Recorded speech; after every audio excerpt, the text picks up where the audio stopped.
Hi, I'm Dr. Tina Stefanski, the Regional Medical Director for the Office of Public Health in Acadiana, and I'm so happy to have the opportunity to share our concerns about the increase in cases of COVID in our community, but also to share with our community the basic public health preventive practices that can help us to prevent the further spread of this virus and actually stop the spread of infection and slow this virus down in its tracks. So the incidence graph that you see will show the increase in cases that we saw this summer, which really reached a very concerning peak. And when you see that peak in cases, it's followed very closely by that peak in hospitalizations. And when you're considering deaths, it was also followed by an increase in deaths over the summer. However, when we all came together around wearing masks and following these preventive practices more closely, we saw that big drop in cases. So that's where we stopped the virus in its tracks. Currently, Acadiana is facing the third wave of the COVID pandemic. We're seeing significant rises of COVID positive individuals in the community, and we're not yet quite seeing that rise in the hospitals, but it's anticipated that the usual and expected lag of approximately 2 weeks will hit us within the next week or two. So the way that the public can help us manage this third wave of the pandemic is first and foremost wear a mask. There's no question now within the scientific community that masking is effective at reducing the spread of COVID disease. Also important, social distancing, good hand hygiene, and a general awareness of how this disease is going to affect you, your family, and your community at large. Some of the things that we're doing here at Lourdes to improve our capacity to take care of COVID patients is we're expanding beds, we're expanding telemetry across all of our campuses. We've got robust supplies of PPE, pharmaceuticals, and equipment, and other things that we'll need to take care of these patients.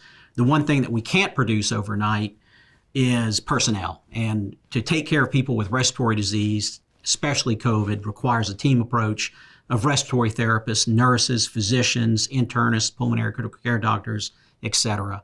And that's our biggest need right now.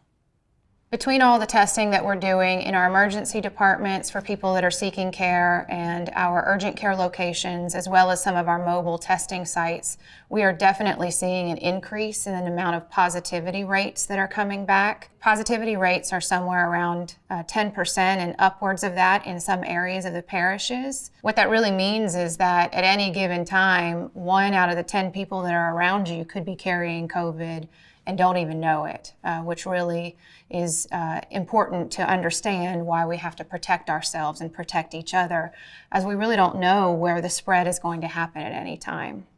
I certainly understand COVID fatigue as much as anybody else does right now, and would love nothing more than to enjoy some parties with my friends and families. But this is not the time for us to be able to do that. We really need to focus until we can have good efforts in the nation with vaccines or additional treatments that are options for us. We have to hunker down and continue, especially throughout the holiday season. So this holiday season, we're going to have to be a little creative in how we celebrate. Celebrate outdoors when we can. And thankfully in Acadiana, fall is the best time of the year to celebrate or to be outdoors. And if you're going to be indoors, increase ventilation, open windows. And however you celebrate, remember that we must still continue to follow those preventive practices of good hand hygiene, wearing face covering, and keeping distance between you and other individuals. It's going to be really important, especially if you do choose to celebrate with family members who don't live in your immediate household.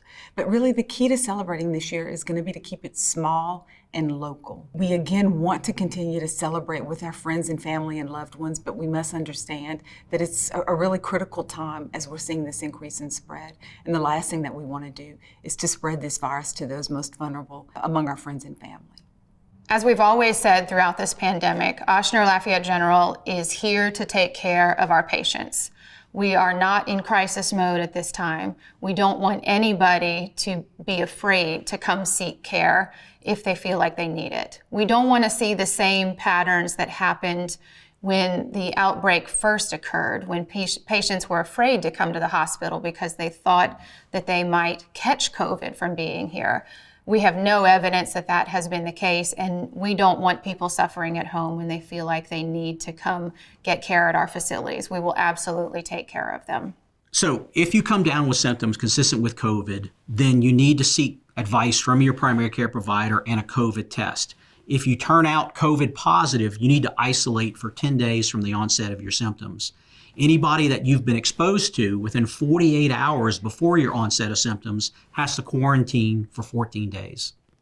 There's been a lot of news lately about the vaccine coming out and what that means to this pandemic. We are very excited about the vaccine that's coming. We are preparing with the state and with Ochsner Health as a system to be able to distribute that vaccine and vaccinate as many people as we can in the time frame that we're given.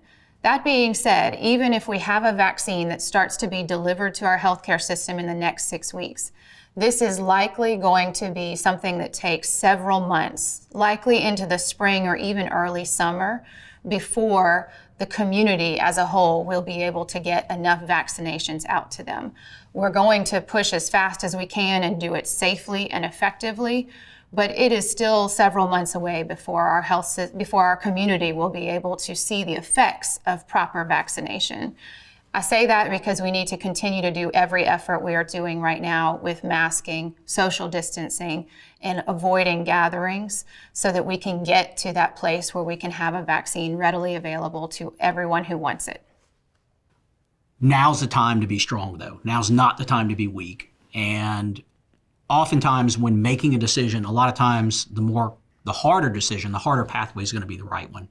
The harder pathway this holiday season is going to be doing the smart thing.